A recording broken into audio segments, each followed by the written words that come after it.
Okay, thank you, Danny.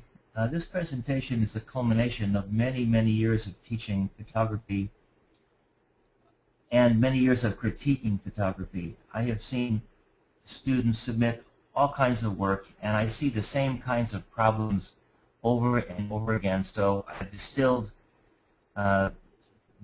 various issues into this presentation, and I think that it'll help you with your own work. I also like to give people concrete things they can do to make positive changes, and I hope you'll find that in this talk. The very first point I'd like to make is that there's a profound difference between good pictures, good subjects and great subjects. As I said just a couple of minutes ago before we actually started, I spend my life seeking out great things to photograph, and that makes a huge difference. Over this first picture, let me just give you an analogy that I think will drive home the point. If you were old enough and you had access to photograph President Kennedy sitting next to Marilyn Monroe, and she was whispering in his ear and they were both giggling, if you got that shot, it would be considered a Pulitzer Prize winning photograph, and you could probably retire on the money you'd make from it. But if you took the same kind of picture of my wife whispering into my ear and we were both laughing, it would be a nice picture for our family album, but nothing more. The point is that great subjects make great pictures. And that extends to nature, to architecture, to macro, to everything. For example, the picture you're looking at is a shot I took in Death Valley, California. And everybody who goes to Death Valley, every photographer wants to photograph the dunes because they're unique. You get the shadows and the S-curves and the texture, and it's true. But once you've been to real sand dunes, Death Valley sort of pales by comparison.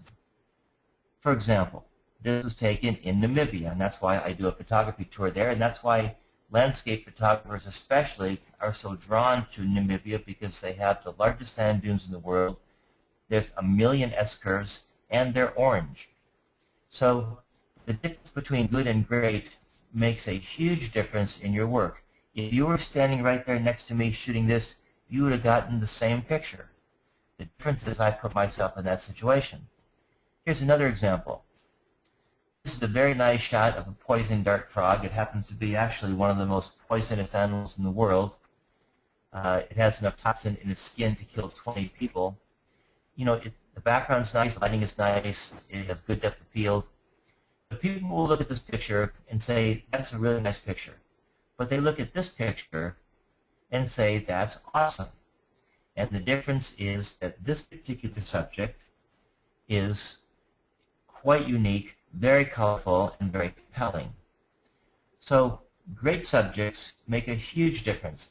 You don't have to go all over the world to get great subjects, although I like to do that, and you can certainly photograph some wonderful things out there.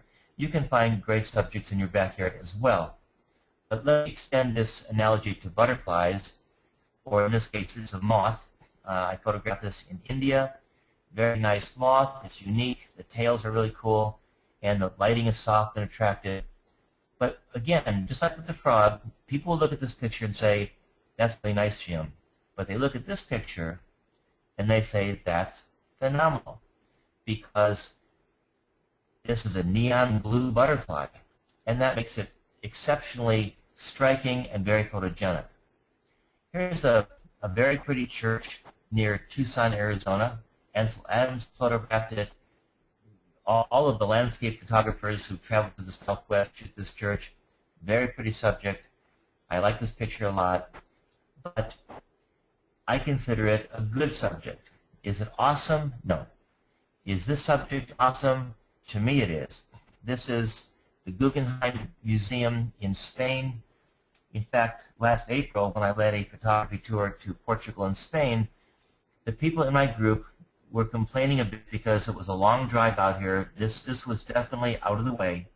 But when they got here and they saw this building, they knew why I dragged them all the way 4 hours on the highway to get here, because it's spectacular.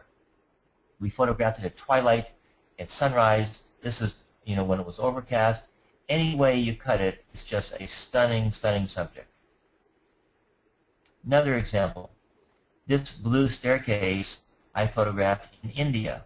I liked the picture. It was a very narrow staircase leading into a home, and I even thought about digitally putting, a model here. I like the picture a lot. Is it great? No. Is this great? To me, this is a phenomenal subject. I actually consider this one of my all-time favorite architecture shots. When I lead photography tours, I do a lot of research to find out where great subjects are, and this, of all places, is in a bookstore in Portugal. It's in Porto, Portugal, and this is taken with a 14mm wide-angle lens looking straight down on it. The graphic design, the lighting, the colors, all go into making this a real striking subject. Not all architecture shots have to be, brilliant architecture. I consider this a great subject. I happen to like photographing dilapidated houses, buildings, cars, and the more dilapidated they are, the more intriguing I find them. This is just somewhere in Arizona. I was driving along the highway and saw this, and I love the shot. So I would consider this a great subject. Okay, let me go to the next frame here. This is a boat that I was on when I went to the Galapagos Islands. I took it pretty much, just as a record shot to show where I stayed. And it's a nice picture. The lighting's good and the composition's nice, the color and so on. But here is what I would consider a great subject. A few years ago, I had always wanted to photograph tall ships. So I said to myself, okay, this is the year I'm going to do it.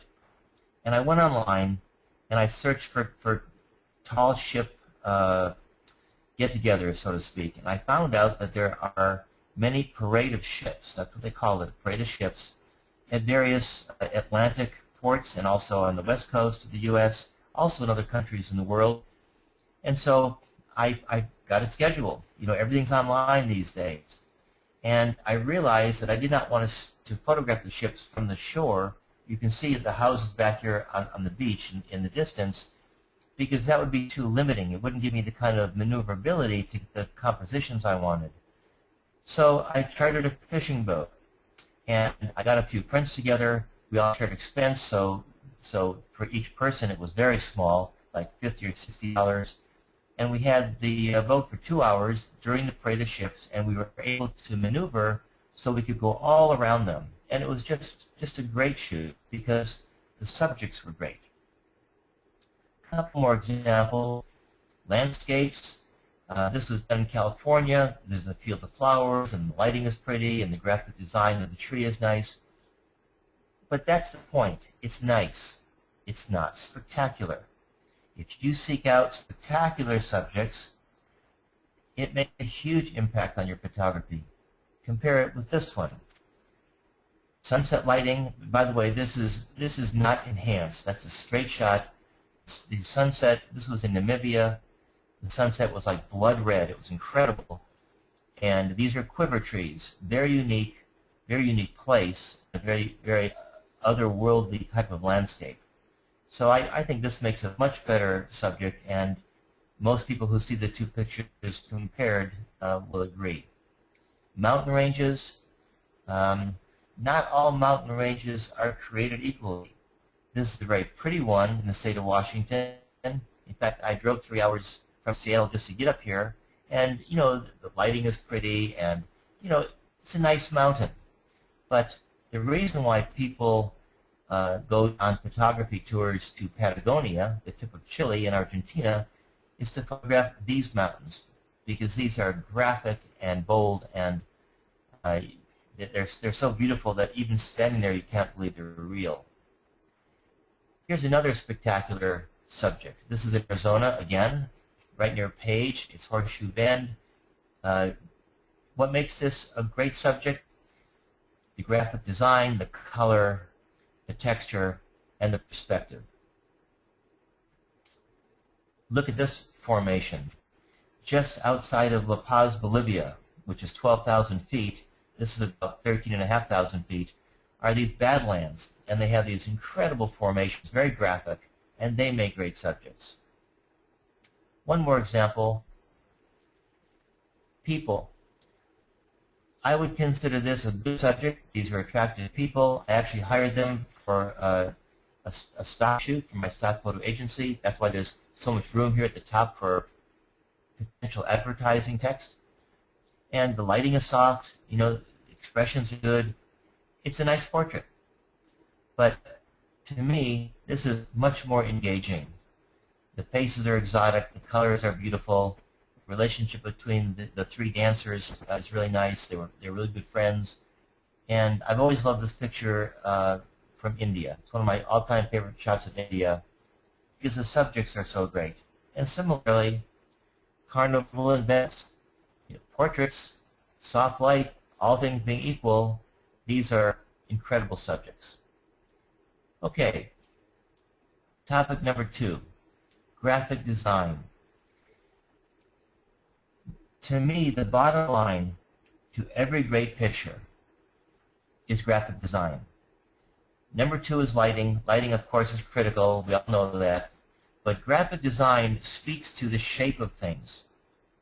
For example, look at the lighting in this picture. It's beautiful. Great color, included the sun, little glow around the sun there. But the graphic design of the trees is a problem. It's messy. It's busy. Your eyes don't know where to focus. And as far as I'm concerned, this is a failure because of the graphic design. So compare this with this. This is artistic. It's a tree, but I isolated part of it and turned the simple design into a work of art. Another example of very graphic trees that produce a strong picture simply because of their design. This is in Namibia again. It's a place called Dead Flay. These trees have been dead for 500 years. And photographers just are enthralled with this place because it's so graphic. Yes, you've got nice color in the background and the lighting is nice, but it's the trees and the shadows actually that go into making the graphic quality of this picture. Here's a spectacular hotel in downtown Atlanta, Georgia, the Marriott Marquis.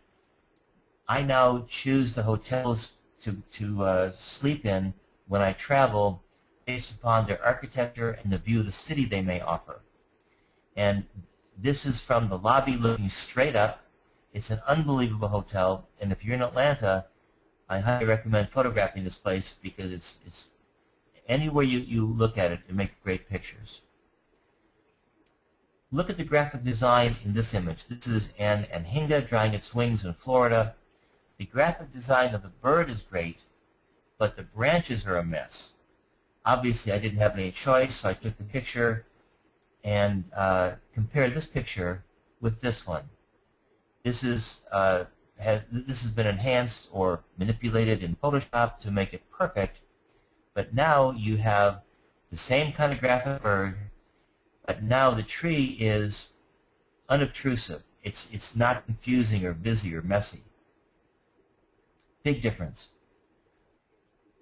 Here's an egret I photographed in Florida, and look at the stunning graphic wing of the graphic design of the wings. Of course, the lighting is beautiful. The background is complementary. Compare this picture with this one taken just a second later. The right-hand wing is not fully outstretched, and the reason why this picture doesn't work is because of the design. That's all it is, just the design. Both pictures have great lighting, but this one has the design and that one doesn't. And you can apply this across the board to pretty much everything except photojournalism. In photojournalism, you're talking about, you know, emotion and other things where graphic design is not too much a factor. When animals run, what determines whether the picture is successful or not is usually how their bodies are stretched, how their heads are lifted up, and most importantly, how their legs are positioned. This picture is nice. It's not great. It has nice lighting. I don't like the white sky so much, but look at the position of the legs. They're okay, not terrible, but not great. In this picture, a way that you know the horse is right in the middle of action. The design of these legs, the extended tail, the uplifted head all go into making a really nice graphic design. The ultimate in graphic design for a horse is this. This is a combination of two pictures. I did this actually first with film many years ago, and then I redid it digitally. First I did it with film by sandwiching two slides, and I combined it in Photoshop. But the reason why this picture is so dynamic is the position of the legs. Look how beautiful they are. I couldn't have drawn that better. Example in architecture of fantastic graphic design. This is in the Vatican Museum. This was taken with a 16mm lens, the 16-35, looking straight up at the dome, and the design of the spiral staircase is just incredible. It's beautiful from the top looking down. In this case, it's from the bottom looking up. Another example of graphic design, this is actually a composite of the ballerina and the arch, but both of these subjects have a phenomenal graphic design. The architecture sure does. The arch frames the beautiful staircase, and the ballerina is, what do you say? She's perfect. The reason why photographers like photographing dancers is because what they can do with their bodies is amazing. The way they hold their hands, the way they stretch their legs, the way they can arch their back. It's all very artistic. And so here you have two graphic subjects put together to make a wonderful composite. A model I photographed in the desert, the way she's standing makes a wonderful graphic statement. Very artistic. The reason I like to photograph from airplanes, aerial photography, is because you see so many graphic designs that you never see when you're standing on the ground. These are tulip fields in Holland. I had seen a postcard 10 years earlier of some. So when I had the chance just a couple of years ago, I arranged it through the hotel concierge, photographing the tulip fields, and the graphic designs and the colors just knocked my socks off. Also in Holland, at the same time of year, Keukenhof Gardens is a phenomenal place to photograph. Talk about great subjects. The color and the design of the way they plant these flowers is like nowhere else on the planet. This is the end of April. That's about peak. And every inch of this place is planted beautifully. And it's all very graphic, very colorful, and just stunning to photograph. Okay, topic number 3, distracting backgrounds. I see all the time people submitting pictures to me for critiques in my online courses, and the backgrounds are a disaster. Let me go through some of the elements behind subjects that are distracting and go into this in a little more detail. I took this picture in Costa Rica about 3 years ago, and I've always loved the shot because it was two macaws. They were making all kinds of noise in the tree, and it was fun to photograph, taken with my 500. But look at the background. You're going to be hard-pressed to find a more distracting and more annoying background than this one. There was nothing I could do about it. When you expose to the birds that were in the shade of the tree, the sky just blew out. And all of those branches and leaves make this worthless. I would never submit this to stock. I would never put this in a slideshow as something to do because it's the opposite. So sometimes you can change your position, change the lens, move around the subject to change the background, and sometimes there's nothing you can do. So what do you do when it's just impossible to get any other kind of shot? Then you can use Photoshop. Look at the difference. It's a completely different picture. And this is, of course, what I would have loved to have taken, but it just wasn't to be. So I fixed it in Photoshop specifically to show you the profound difference that a background can make. I think backgrounds are significantly underrated, in my opinion, as a subject. Here's another bird I photographed in Ethiopia with a 600mm lens and a 1.4 teleconverter giving me 840mm.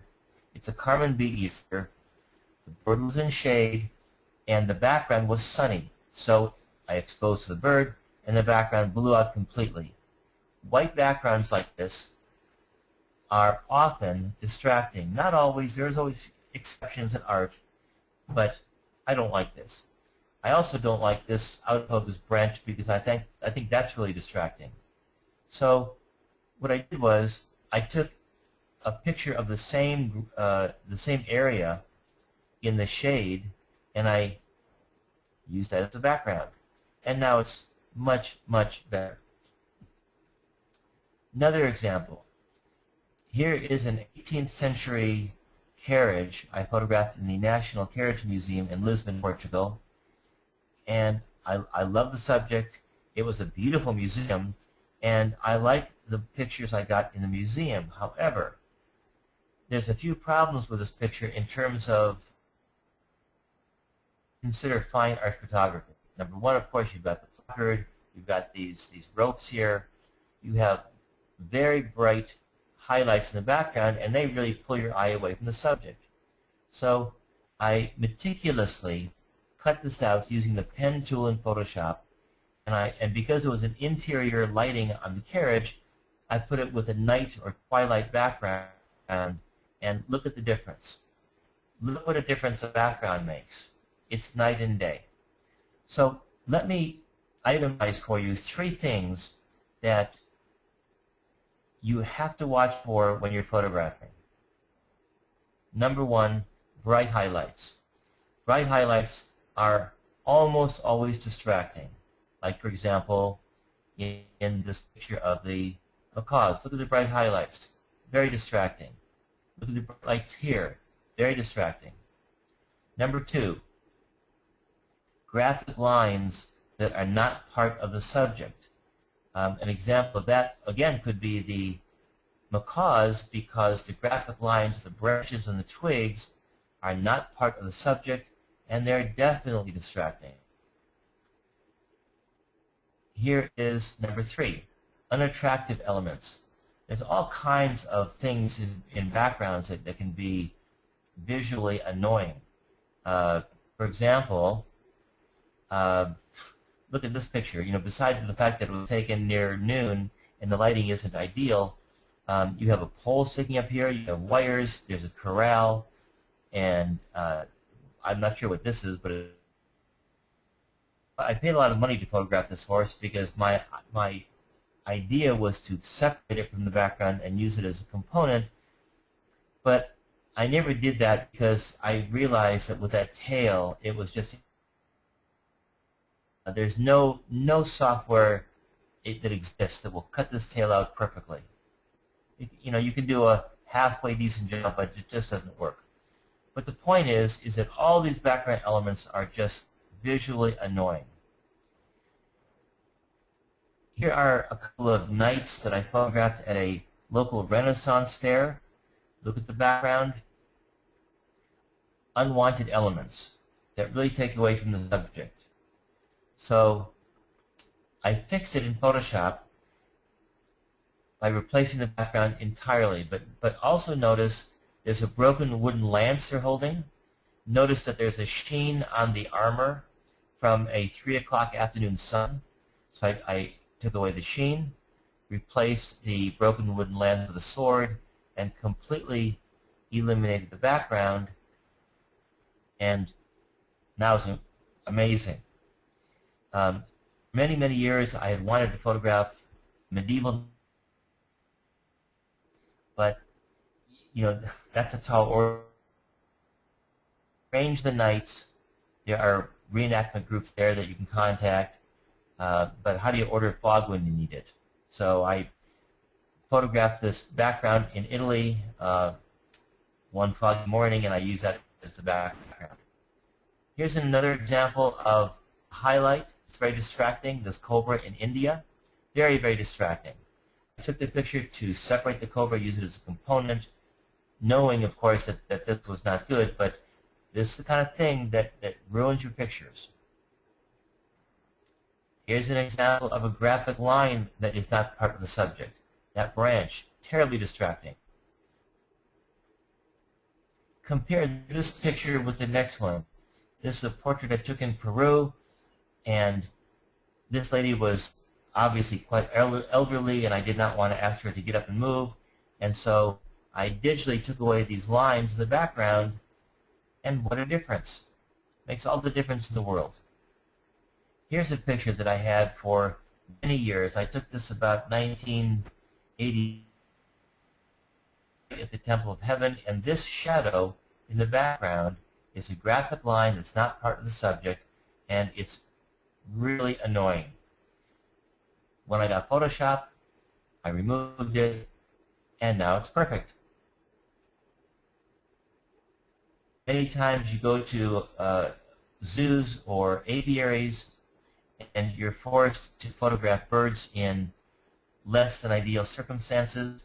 This is a beautiful bird, but of course the wire mesh just ruins it. So meticulously, I cut this out and change the angle a bit, and now it's perfect. For cutting these things out, the only way to do it accurately in Photoshop is the pen tool. Here's a portrait of a horse, and I love the portrait. Soft lighting is beautiful. The background is unobtrusive and complementary. Great looking horse. But this horse, or maybe there's two horses there, I can't quite tell, is this part of the background is just, it shouldn't be there. So when I removed it, it made all the difference in the world. Always pay attention to your background. Take the time to run your eyes around the frame, looking for things that are annoying. It takes really just a half a second or a second to just notice things. Whenever you are in doubt, black is always a good choice for portraits, for pets, for flowers, for jewelry, all kinds of subjects. I happen to love black as a background, particularly for flowers. I think it's very dramatic. In this case, I placed the rose on a piece of black plexiglass and hung a piece of black velvet in the background. I prefer velvet because it absorbs light and does not reflect any that will make the background sort of dark gray rather than black. When you are going to include a wonderful background, you want everything in focus and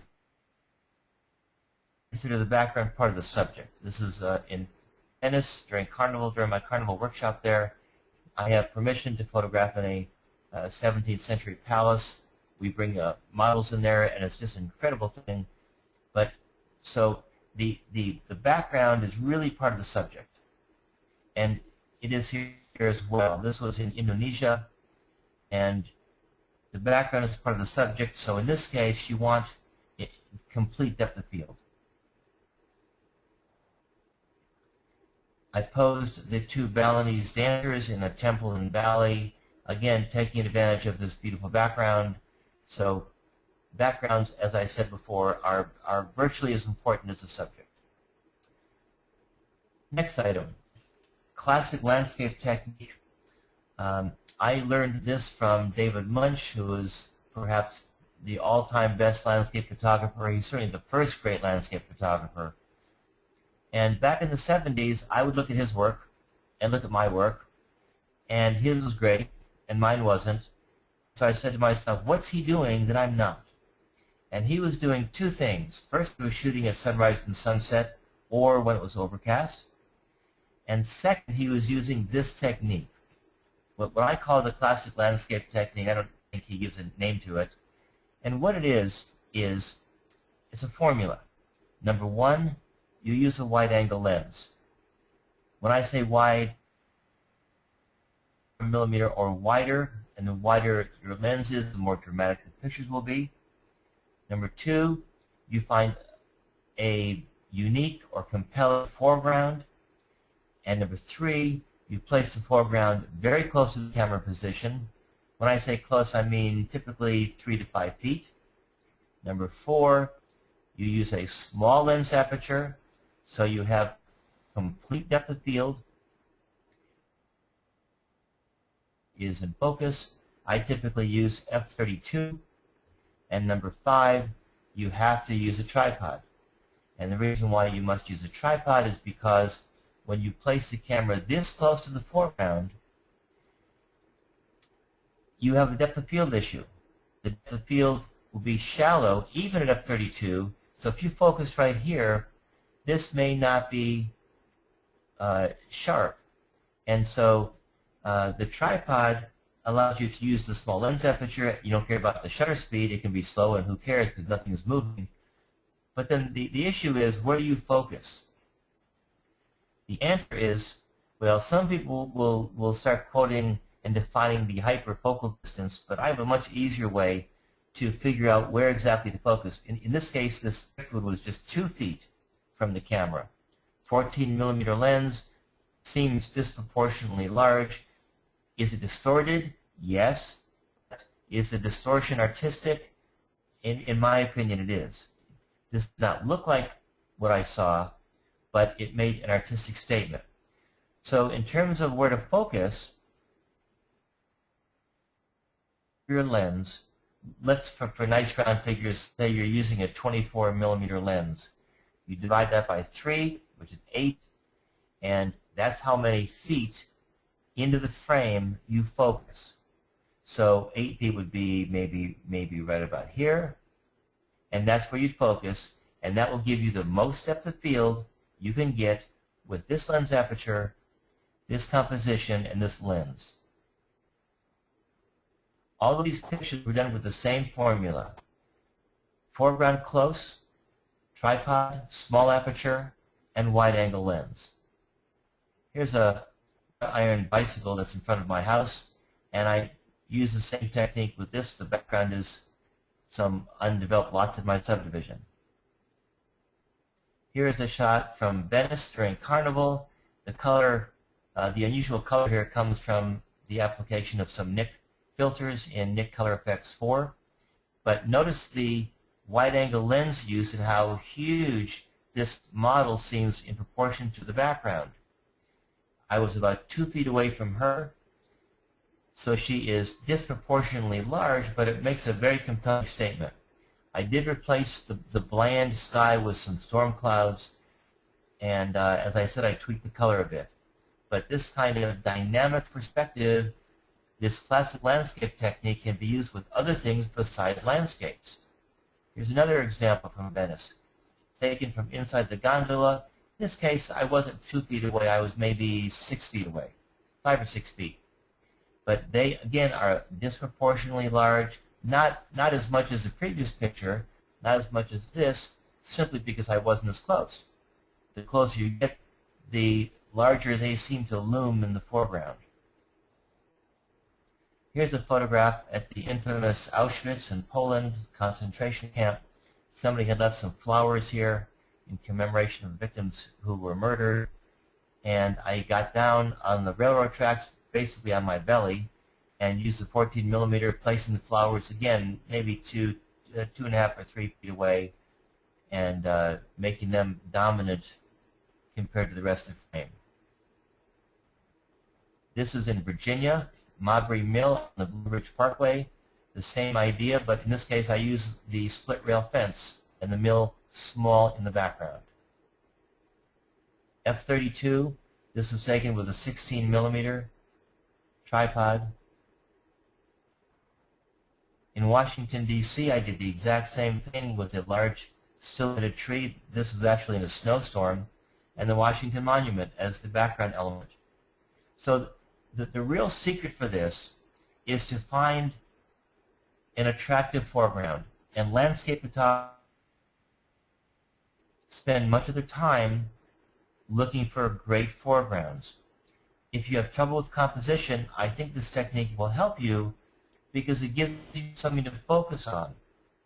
Once you have a nice background, like a stand of trees or the Grand Tetons or a city skyline, then you look for a foreground. And it could be a clump of flowers, it could be a fallen log, it could be all kinds of things. In this case, my foreground are just some high-tech, ultra-modern sofas in this unique architectural structure in Reykjavik, Iceland. And here my dominant foreground is basically the front tire of this 1914 Peugeot. I digitally put the background in, but the wide angle gave me this kind of perspective, making the car seem unusually large in the foreground. Not what I saw. In fact, photography is not really about capturing what you see. It's really capturing how you want to express what you see artistically. Same idea in a church in Ireland. I used the Bible, this old illustrated Bible, as the foreground, and the background was in stained glass.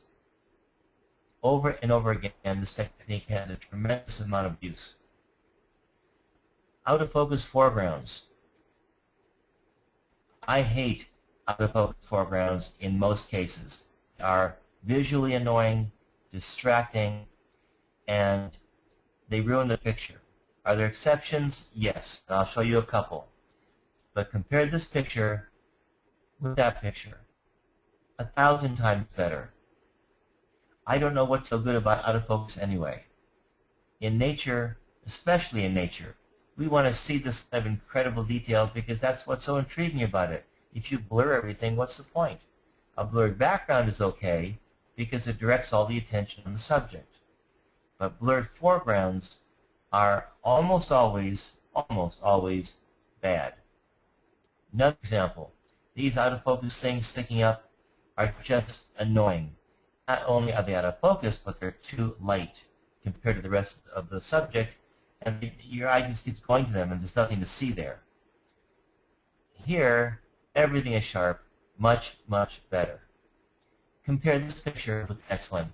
A meerkat I photographed in Namibia. The rocks in the foreground are out of focus. Does this ruin the picture? Not really. You know, if I had never seen a meerkat before and I had taken the shot, I'd be thrilled with it. But I had time and I waited for the meerkat to change positions, for me to change position, and so now, look at the foreground is sharp, the animal is sharp, now it's perfect. The background out of focus, that's perfect too, because there's nothing back there that's distracting. I see this all the time when I critique students. Tree branches hanging down into the frame out of focus. I'm not a big fan of this way of composing pictures of having tree branches hang down in your frame. Once in a while it works, but to me, not very often. But when they're out of focus, that's a killer. Absolutely not. Much better. Here they're sharp, this is sharp, everything is sharp. In my opinion, that's how it should be. I've always liked this unique grasshopper shot, but the lower left corner is out of focus. Foreground. Again, you know, could this picture sell? Yeah, it could sell. Could it be used for the cover of a magazine? Sure. But I just don't like this. It's not ideal. Here's a picture that I've always liked because of what it shows. How often do you see a heron wrestling with a snake or eating one? But what's wrong with this picture? Well, there's several things. First, the lighting. It was taken in the middle of the day and it's too contrasty. The background is out of focus, but not out of focus enough. That's a really important point. All of these little things here are distracting. And finally, the foreground here is out of focus. Ugly. That's why I never show this picture except in showing what not to do. Here's some examples where I think out of focus foregrounds work. In order for a foreground to be out of focus and for it to look good, it has to be virtually a haze of color. You can see these green plants here are so out of focus, they're just like a green haze. And with this rose here too, all of this stuff here is out of focus. It's just undefined. And finally, this bird in India taken through tree branches with a 500 and a 1.4 teleconverter, a long lens so the foreground is really, really blurred out, and that can work. Sometimes when you're faced with a foreground that is out of focus and there's nothing you can do about it at the time, there's another solution sometimes. This leopard I photographed in Kenya was sleeping in front of this big, big branch about 8 or 10 feet closer to me, and with my 500 I just didn't have enough depth of field, especially shooting from a vehicle. I could not use a tripod. I was shooting wide open at 4. This is out of focus. I don't like it. To me, this ruins the picture. So I took a second shot, trying to keep the composition as close as I could, where I focused on the branch and the leopard go out of focus. Then I put them together, the focused branch and the focused leopard, and now I have the best of both worlds. Okay, include the sun in your frame. It makes a poignant focal point. It's beautiful. It adds to the beauty of the lighting in your scene, and I encourage you to do this often. The longer the lens you use, the larger it will be the sun. You see how big it is here? That's because this was taken with a 500. When the sun is basically touching the horizon, the contrast is minimal. When the sun is higher in the sky, of course, you have more contrast, and then you have some exposure issues. Like here, this is very contrasty, so the question always comes up, how do you expose for this? If we were shooting film, see I use the sun just peeking around the headstone here in an old cemetery in Massachusetts. If the sun is in the middle of your frame, it'll have a huge influence on it. If it's off to the side, it'll have a much smaller influence, and if you use a wide angle lens, so it's very, very small, like in, here, let me jump forward here. In this picture, it's very small because that was the 14. It'll have very, very little influence on the exposure. But if you have a bright sun like this, if we were shooting film, I would talk about using spot metering and using a middle gray section of the sky, and that would give you good exposure. But today, you don't really have to do that. You can. In other words, you could, for example, take a spot meter reading on this mid-tone blue here in the sky, set your camera manually, go back and shoot this. But by that time, you're going to lose the shot. So what I do is I take a shot, quickly look at the LCD monitor, and if it needs adjusting, I use my exposure compensation feature, which increases or decreases the exposure in 1/3 f-stop increments, and you can do it very quickly, and you can adjust it right there, see the results, and there's no guesswork. This was taken with a 500 and the 1.4 teleconverter, giving me 700 millimeter. That's why the sun's so huge, and notice how close to the center of the frame it is. This would have a huge impact on the meter. It probably underexposed the stop by 2 f-stops. So you take a shot, look at the LCD, maybe you go +2 or +1 2/3, take another shot, you go, oh, that's perfect, and there's no more guesswork. Taj Mahal, it's small in the frame, it's away from the center, so it'll have an influence on the meter, but not much. But in each case, notice how dramatic including the sun is in the frame. Diffuse light. This is a big one. Diffuse light is underappreciated. Lots of times when there's clouds, photographers put their cameras away, but in my opinion, it offers some of the most beautiful lighting of all. Mountain lion in basically a whiteout. The light was totally diffused, and look how beautiful the lighting is. No contrast issues, no overexposed highlights or black shadows. It's perfect. Shot of my dog, Rexy, in his first snow. He was 6 months old here. Soft light, beautiful. For outdoor portraits, in my opinion, a cloud cover is the best. What you do not want is to have your subjects in the shade and the background to be sunny. Don't want that. You don't want those bright, bright highlights. So put your subjects in the shade and have a shaded background, and now it'll be perfect. Floral photography, also, soft lighting is the best. Better than sunrise, better than sunset, in my opinion. Fields of flowers, macro work with flowers, all the best under a soft lighting. A portrait from New Guinea, soft light, but there's one thing about this picture that's problematic, and I really should fix it. This highlight. Okay, the sky was white, giving me the soft lighting, but I should have included this, and now I can clone that out. Distracting highlights. Compare this picture with the sun here, and the part of the picture was in shade from the shadow of the mountain, and I waited for a cloud cover, and now the whole thing is shaded. Much, much better. Soft lighting. Classic cars. If you go to a classic car show and photograph these beautiful, beautiful things, if the sun is out, you can put your camera away. It's just killer. But under a cloud cover, they're beautiful. When you do macro work, this is absolutely true. Soft lighting is the best. However, this picture and the next 3 shots were all taken with a ring flash, which simulates soft daylight. Look how diffused the lighting is on this rose and on this moth. Soft, soft lighting from the ring flash. That's why when I do macro, I love to use the ring flash. Caterpillar, same thing, ring flash. How do I maintain the nice background?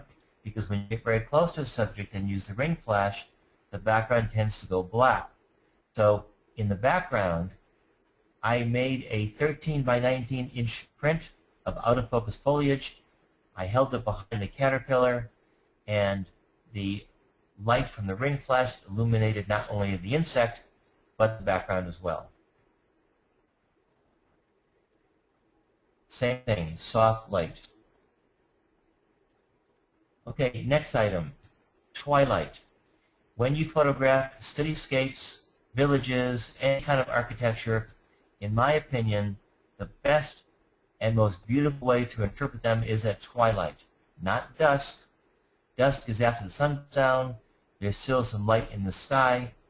No lights of buildings have come on, or maybe 1 or 2, but twilight is just before dark when the sky is like a cobalt blue, and you get this incredible combination of deep, deep blue with the mixture of lights in the city, and it's just beautiful. This is Brisbane, Australia, and yes, I put the moon in there, but deep blue sky mixes with the lights, and it's just phenomenal. When we used to shoot film, this is what we got at twilight. All of the fluorescent and mercury vapor lights went blue-green, but now that we shoot digital, we don't have that. Comes out perfect, just as we see it. This is in Germany. My favorite architecture shots of Europe are at twilight. This is a little bit before twilight. Like, this is dusk. Makes a nice picture, but it's not the ideal, in my opinion. This is twilight. Very, very dramatic. I recommend using daylight white balance for twilight. This is what daylight white balance will give you. The buildings come out very golden. If you don't like that, and that's perfectly fine, use tungsten white balance, and you'll get much closer to what you see, but I think that's a really beautiful look. So I use both, but mostly daylight. Okay, the last item I'd like to go over is using flash creatively. I know that a lot of people are intimidated by flash. One of my recent ebooks is on flash photography because people are so afraid of it. But the one thing that I strongly recommend is that you get a flash that can be removed from the camera, so you can use it off to the side or behind your subject, and it creates some really cool lighting. For example, on this juvenile alligator, I do a frog and reptile workshop twice a year, and we had a young alligator about 2.5 to 3 feet long that we photographed, and all this is the flash placed to the left, looking back toward the reptile. Look how dramatic that lighting is. This is on-camera flash. You know, I like this picture. It works for me, but if you want maximum drama, look at this one. This is actually a ring flash that I took off of my lens and held it to the side. How did I know exactly where to place the light? Truth is I didn't, because it's hard to judge how the light is going to fall across the reptile. So I would take a picture, look at the LCD monitor, make a little adjustment, hold it higher, hold it lower, until I got exactly what I wanted. Very dramatic lighting. You wouldn't think that just moving light from the front to the side makes such a huge difference, but it's a huge, huge improvement. During Carnival in Venice, I had someone hold my flash off the side and illuminate this model from about an 80-degree angle to the lens axis. Very different. This was a sunrise shot, and again, somebody held the flash, well, this time about 90 degrees. It's illuminating just the side of the model. I balanced the flash with the background sky. And how do you do that? Well, it's a lot easier than you think. The flash, as well as the camera, have controls that are that are exposure compensation. For the flash, it's called the flash exposure compensation feature. For the camera, it's just the exposure compensation feature. They can be adjusted independently of each other. So I can adjust the flash exposure with the control on the flash. I can adjust the ambient light, the background here, with the exposure compensation on the camera. And in that way, I adjust them both until they're perfect. And I can see the results immediately. Here's a night shot where I balanced the flash on the model with a 5-second exposure on the background. Here's a temple relief in Cambodia. The flash was held at a 90-degree angle, so the light just skimmed the surface of the relief. On-camera flash, this would have looked flat and quite uninspiring. But from the side, you see all of that incredible detail from so many hundreds of years ago. Here's a portrait. This is actually on the cover of my ebook on flash. A lovely young lady, and the flash was held right in front of her, but notice how soft and diffused it is. I use a technique because I wanted to show people how inexpensive you can create beautiful lighting. To soften the light from the flash, I took 4 pieces of white computer paper, taped them together, and had somebody hold this would-be diffusion material, the paper, in front of the flash, and that's all this is. A single off-camera flash softened by computer paper. Pretty amazing, isn't it? This seashell was photographed with the flash off the camera coming from behind it. I laid the shell on some cardboard, placed black velvet around it, put a hole in the cardboard right beneath the shell, and that's where the flash came through the shell material to illuminate it. Very creative things you can do with flash.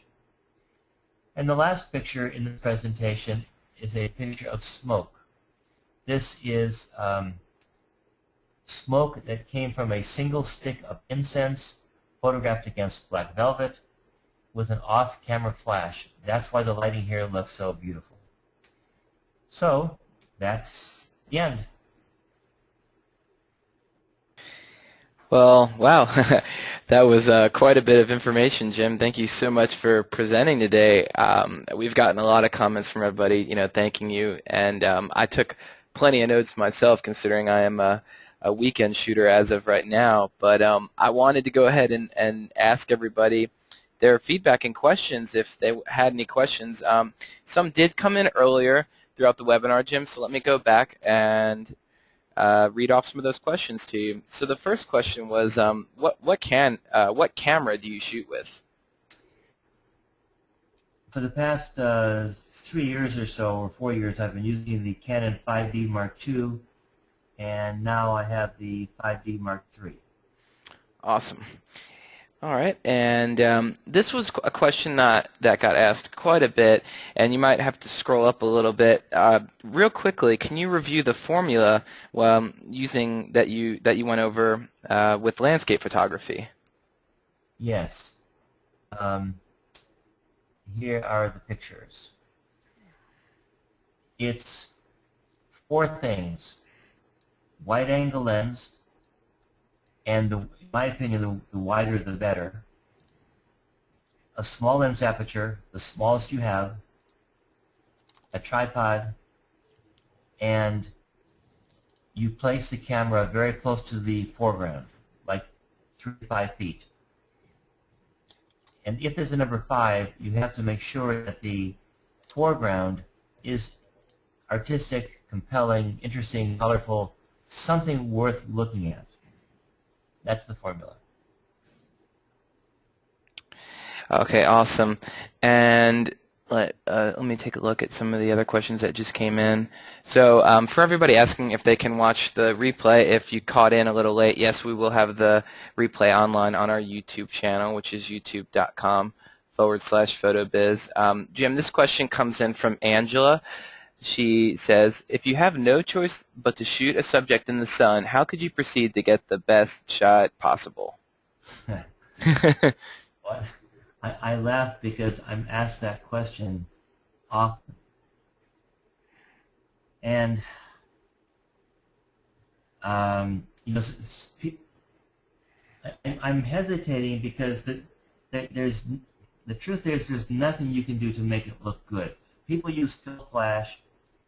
They try to fill in the shadows, but it never looks good. It's passable. If you're trying to take an artistic, see, if you're doing snapshots, it doesn't matter. Just this morning, I had some house guests leave, and they took a picture of my wife and son and I sitting in front of the house, and it was, 11 o'clock in the morning, high sun. I said to them, this is terrible. And they said, we just want a picture of you in front of the house. Okay, snapshot, who cares? But if you want something artistic, you have to take the time to make it right. Now, if you're shooting, let's say, in a festival that's held in the middle of the day, it's terrible. Here's the best thing you can do. And I guess, Angela, here's the answer to your question. Using Photoshop, I'm assuming you're shooting in RAW. Forget about it if you're shooting in JPEG. If you're shooting in RAW, you have to open up the shadows in either Adobe Camera Raw or Lightroom using the Fill Light slider. That miraculously opens up the shadows so you have some detail there, and then try to darken the highlights with various techniques, maybe the burn tool, maybe the recovery slider, maybe, depends on what situation you're dealing with. You could use the graduated filter to try to darken the sky. In other words, post-processing to try to lighten the shadows and darken the highlights. It's really the best you can do. If you have total control and time, you can then set up like a scrim, which is basically a large white translucent piece of material over the subject, and that'll soften the light. I've even done macro photography under a white tent, and the white tent in the middle of a sunny day softens the light. So everything I've just told you are your options. The best is to do the post-processing if you just can't do the other stuff. Awesome. There's quite a few options you've listed there for you. So hopefully that helped you out, Angela. So let me go ahead and grab some other questions that came up real quickly. And for everybody that's asking, where can they find more information, you can actually just check out Jim's new PhotoBiz website, actually. It's a PhotoBiz store site. It's jimzuckerman.com, and he's got information about his tours, his workshop, and his ebooks. It's all, you can all find that information at jimzuckerman.com. So let me grab the next question that just came in here.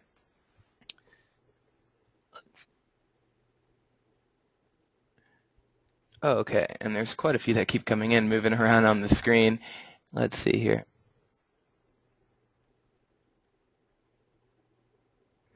Choosing the...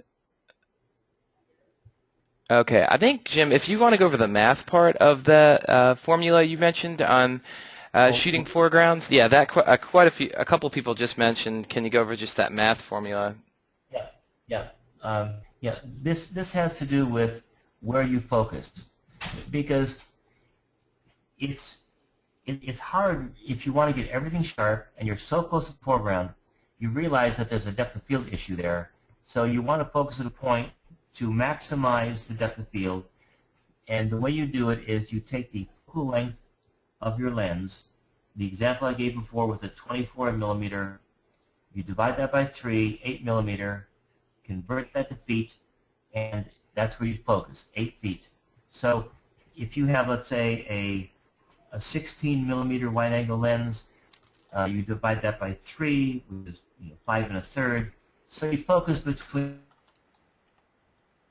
Now, if you have a less than full frame sensor, so let's say you have a 20 millimeter lens, but you're shooting a Nikon, which has a 1.5 multiplication factor. You multiply 20 times 1.5, which is 30, and so you divide that by 3, which is 10, and you focus 10 feet into the frame. That's how it works. Awesome. Thank you very much for answering that question, Jim. And Bartholomew wanted to know, do you have any particular favorite filters to use when shooting, polarizers, etc.? No. I used to use a polarizing filter, and I know some photographers still do, but I stopped using it just because I found it just wasn't doing what I needed to do, or what I couldn't do in Photoshop. People used polarizers in the past, well, for 2 reasons. One, to eliminate glare, let's say on bodies of water, so you can see straight down to the bottom, or on leaves to reduce the sheen. But mostly we used it to make the sky bluer when films were not giving us the kind of color saturation that we wanted. And now you can do it in Photoshop so easily. Watery reflection,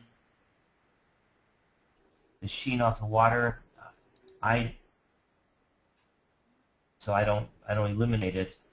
If you want the water to be more saturated, you can do it so easily now in Photoshop.